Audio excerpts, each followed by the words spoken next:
Halo guys semuanya, welcome to my channel. Di sini Henrik, seorang software engineer yang kerja remote. Hari ini saya mau cerita tentang perjalanan ngumpulin 1 miliar pertama dari coding hingga bisa beli rumah pertama. Nah, ini bukan clickbait ya, beneran nyata. Jadi buat kalian yang lagi cari inspirasi buat beli rumah atau ngatur keuangan, stay tune sampai akhir video ya.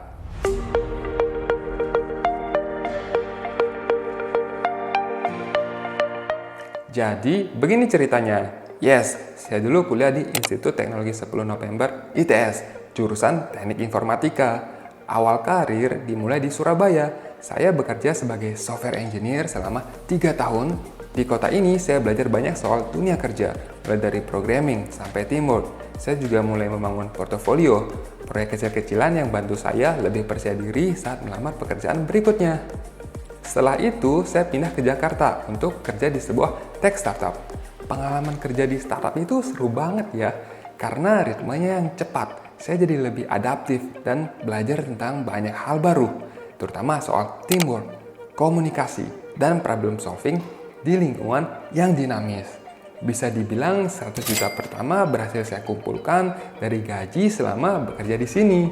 Singkat cerita, setelah 1 tahun, saya memutuskan untuk cari tantangan baru di Singapura.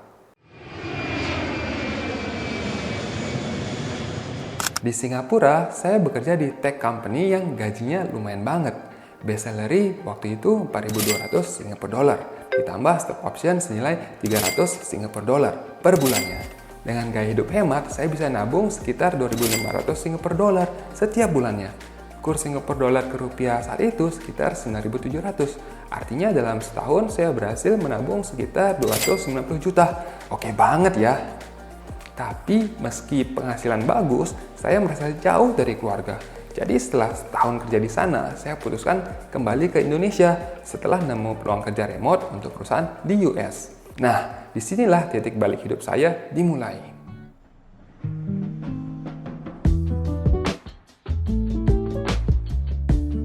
Saat saya kerja remote di perusahaan US, gaji saya waktu itu sekitar 8.000 USD per bulannya. Kalau dikonversi ke rupiah tahun 2018, itu sekitar 110 juta per bulan. Lumayan banget kan? Tapi jangan salah, dapat gaji segitu juga ada tanggung jawab besar dan kerja kerasnya. Kerja remote berarti kita harus mandiri, disiplin, dan punya komunikasi yang jelas sama tim yang lokasinya berbeda zona waktu. Saya sering kerja di jam-jam malam karena beda time zone dengan tim di US. Tantangan bekerja dengan global team, teman kerja ada yang di Turki, Jerman, Romania, India, dan Rusia. Yang pasti harus bisa bahasa Inggris untuk komunikasi ya guys. Waktu itu saya punya target yang jelas, yaitu beli rumah pertama. Saya nggak mau cuma puas dengan gaji tinggi, tapi nggak punya aset nyata. Jadi saya mulai nyusun strategi keuangan, karena kalau nggak punya target, duit segitu bisa ludes buat hal-hal yang nggak penting. Tahu-tahu cuma sisa tagihan kartu kredit doang kan? Bahaya tuh. Saya sadar penting banget buat disiplin soal keuangan.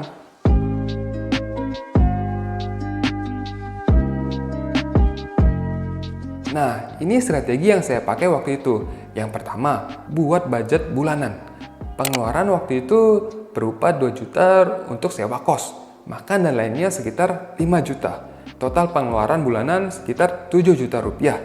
Artinya saya bisa menabung sekitar 100 juta per bulannya. Yang kedua, kurangi pengeluaran yang dirasa tidak penting. Saya jadi lebih selektif belanja. Setiap kali mau beli sesuatu, saya selalu tanya ke diri sendiri, ini kebutuhan atau keinginan? Kalau cuma keinginan, saya tunda dulu. Misalnya saya pilih untuk nggak ganti gadget lama, selama masih berfungsi dengan baik. Yang ketiga, investasi. Selain menabung, saya juga investasikan sebagian gaji ke saham dan deposito. Tujuannya biar uang saya bisa berkembang lebih cepat. Saya pilih saham blue chip yang cenderung stabil dan deposito dengan bunga yang kompetitif. Yang keempat, disiplin keuangan.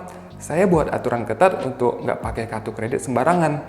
Semua pengeluaran harus catat rapi ya. Selain itu, saya juga menghindari gaya hidup konsumtif. Banyak godaan buat beli gadget baru, pakaian branded, atau bahkan mobil. Tapi saya tetap fokus pada tujuan utama, yaitu beli rumah.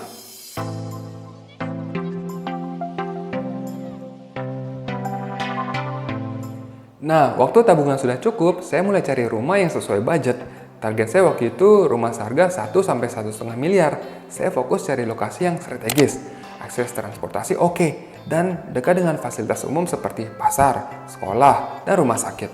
Prosesnya nggak instan ya. Saya cek banyak iklan rumah, survei lokasi, dan sampai banding-bandingin harga. Saya juga tanya agen properti untuk cari informasi yang lebih lengkap.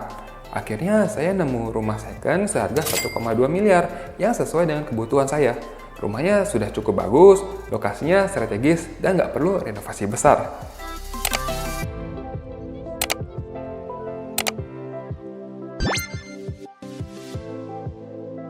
Saat itu saya juga belajar negosiasi dengan penjualnya untuk dapat harga terbaik. Proses beli rumah ini benar-benar jadi pengalaman berharga ya buat saya. Banyak pelajaran yang saya dapat mulai dari cara cek legalitas properti seperti sertifikat hak milik (SHM) hingga hitung-hitungan biaya tambahan seperti pajak, notaris, dan BPHTB. Wah, ini yang namanya mimpi jadi nyata ya guys. Saya bisa punya 1 miliar pertama di umur 28 tahun dan beli rumah pertama.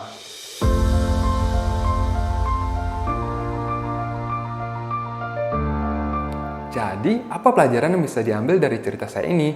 Yang pertama, punya target yang jelas. Kalau kita punya tujuan, kita jadi lebih fokus atur prioritas. Tanpa target, uang kita bisa habis tanpa arah yang jelas. Yang kedua, kerja cerdas dan ambil peluang. Jangan takut ambil risiko buat kerja di luar zona nyaman. Kesempatan besar sering datang dari keputusan yang berani. Cari tahu peluang karir yang sesuai dengan skill kalian. Yang ketiga, disiplin keuangan. Gaji besar itu nggak ada artinya kalau nggak diatur dengan baik. Ingat, tabungan adalah aset masa depan kita. Jangan biarkan hidup merusak rencana keuangan. Yang keempat, prioritaskan aset. Jangan hanya fokus konsumsi. Pastikan ada sebagian penghasilan yang dialokasikan untuk investasi dan aset nyata. Rumah adalah salah satu bentuk investasi yang nilainya cenderung naik setiap tahun. Oke, buat teman-teman yang mau tanya seputar persiapan untuk kerja remote seperti mock-up interview, technical assessment, kemudian tips dan trik kerja remote, bisa cek link di deskripsi ya. Cocok buat kalian yang pengen kerja remote sebagai software engineer dengan gaji dolar.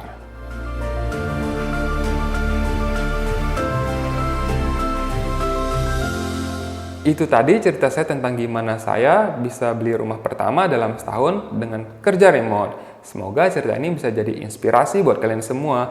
Kalau kalian suka video ini, jangan lupa like dan subscribe ya. Dan kalau ada pertanyaan, tulis di kolom komentar. Saya bakal seneng banget buat jawab. Sampai ketemu di video selanjutnya. Stay motivated and keep chasing your dreams. See ya!